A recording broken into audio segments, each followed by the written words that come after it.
सो 21 अक्टूबर को रिलीज होने वाली है ब्लैक एडम एंड इससे ज़्यादा उचित समय नहीं होगा ब्लैक एडम की ऑरिजिन स्टोरी के ज्ञान को प्राप्त करने के लिए। ज़्यादा संस्कृत होगी। एनीवे, तो ब्लैक एडम की फर्स्ट अपीयरेंस हुई थी दिसंबर 1945 में आई comic the Marvel Family issue 1 में। हाँ, ये काफ़ी पुराना कैरेक्टर है।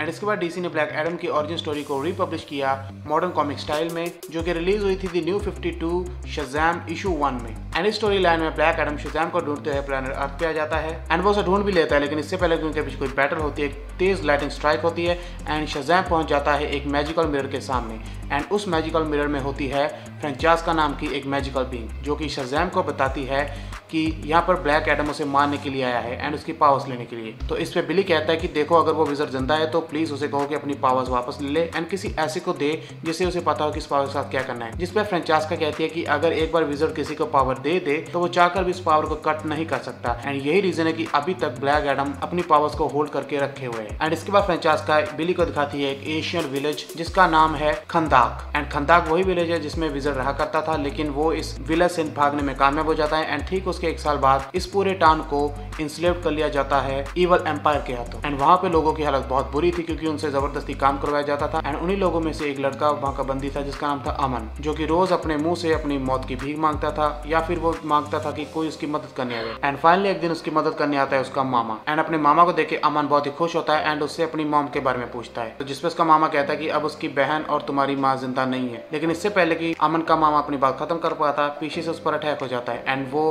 काफी सीरियसली इंजर्ड हो जाता है। लेकिन किसी तरह से वो उस आदमी को मारकर वहां से निकलते हैं एंड तभी वहां पर तेज लाइटिंग स्ट्राइक होती है एंड अमन पहुंच जाता है उस विज़र्ड के सामने। एंड इतनी स्टोरी सुनते ही बिली कहता है कि अब वो सबको समझ गया कि क्यों विज़र्ड ने उसे चुना था। तो इसके बाद वो बिना सोचे समझे ब्लैक एडम के सामने जाता है एंड उसे बताता है कि वो बिली बैटसन है एंड विज़र्ड ने उसे भी चुना था। एंड उसकी ये सब बातें सुन के ब्लैक एडम बिली को उसके मुंह से पकड़ कर उठा लेता है एंड उसे कहता है कि तुम एक बस बेवकूफ बच्चे हो, विज़र्ड ने तुम्हें क्यों चुना और अभी तुमने सिर्फ आधी स्टोरी ही सुनी है। तो इसके बाद ब्लैक एडम उसे अपनी बाकी की ओरिजिन दिखाता है अपनी पावर से एंड वो देखता है कि अमन काउंसिल ऑफ इटर्निटी के सामने खड़ा है द रॉक ऑफ इटर्निटी में। तो रॉक ऑफ इटर्निटी एक्चुअली में वो जगह है जहाँ पर काउंसिल ऑफ इटर्निटी रहती है, यानी कि विज़र्ड एंड उसके साथ बाकी के उसके 6 भाई बहन। एंड वो विज़र्ड अमन को कहता है कि वो उसका चैंपियन बने, उसका नाम लेकर एंड बुराई का सामना करे। बट इससे पहले कि विज़र्ड अपनी बात खत्म करता, अमन मुड़ता है एंड अपने मामा की ओर भागता है एंड विज़र्ड को कहता है कि प्लीज वो उसके मामा को बचा ले क्योंकि वो उसकी फैमिली का आखिरी मेंबर है। तो विज़र्ड कहता है कि ठीक है, मैं तुम्हारे मामा को बचा लूंगा, तुम दोनों मेरी पावर को शेयर कर सकते हो, बस दोनों मेरा नाम लो और मेरी पावर तुम में आ जाएगी। तो वो दोनों बोलते हैं शज़ैम एंड इसी के साथ उन दोनों में शज़ैम की पावर आ जाती है एंड उसका मामा बच जाता है। एंड ठीक होने के बाद अमन का मामा अमन से कहता है कि अब हमें खंदाक जाकर उन सभी लोगों को मारना होगा जिसने हम पर इतने जुल्म ढाए। तो जिस पे अमन कहता है कि ये सही नहीं है, विज़र्ड ने हमें कहा है कि हमें मर्सी दिखानी है एंड लोगों का भला करना है और जो आप बोल रहे हैं वो भला नहीं, वो बदला है। तो अमन का मामा कहता है कि क्या तुम उन सबको मारना नहीं चाहोगे जिसने तुम्हारे पेरेंट्स को मार डाला। जिसपे अमन अपने मामा को हक करते हुए कहता है कि आप जो बोल रहे हैं वो बदला है, मर्सी नहीं। हम अपनी पावर से इस दुनिया को बचाएंगे और सबको बदल देंगे जैसे विज़र्ड ने हमें बचाया। और वो कहता है कि I love you uncle Adam. And इसके बाद अमन कहता है कि हम ये दोनों मिलकर करेंगे। एंड इसके बाद जब अमन शज़ैम बोलता है तो पीछे से अमन का मामा लाइटिंग स्ट्राइक होने से पहले ही अमन की गर्दन मोड़कर उसे मार डालता है एंड अमन की हिस्से की पावर का भी वो खुद मालिक बन जाता है। एंड इसके बाद स्टोरी आती है प्रेजेंट में एंड हमें ये पता चलता है कि जो अमन था एक्चुअली में वो ब्लैक एडम नहीं था, ब्लैक एडम बनता है उसका मामा एडम। एंड ये सब देख के बिली बहुत हैरान होता है एंड ब्लैक एडम कहता है कि मैंने अपनी फैमिली को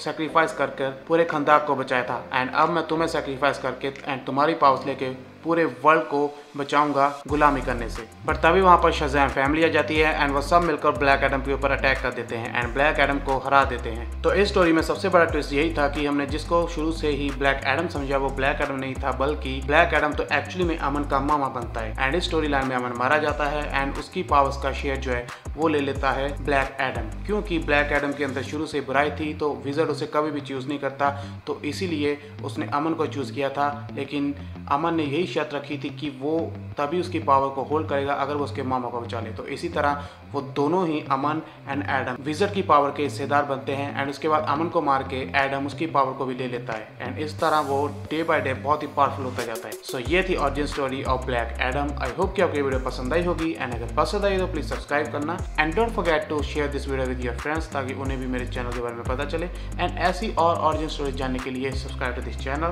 क्योंकि मैं ऐसी वीडियोस लाता रहूँगा। और मिलते हैं बहुत ही जल्द एक नए वीडियो के साथ, तब तक के लिए take care and goodbye. And by the way आप मुझे इंस्टाग्राम पे फॉलो कर सकते हैं, लिंक डिस्क्रिप्शन में है। डिस्क्रिप्शन।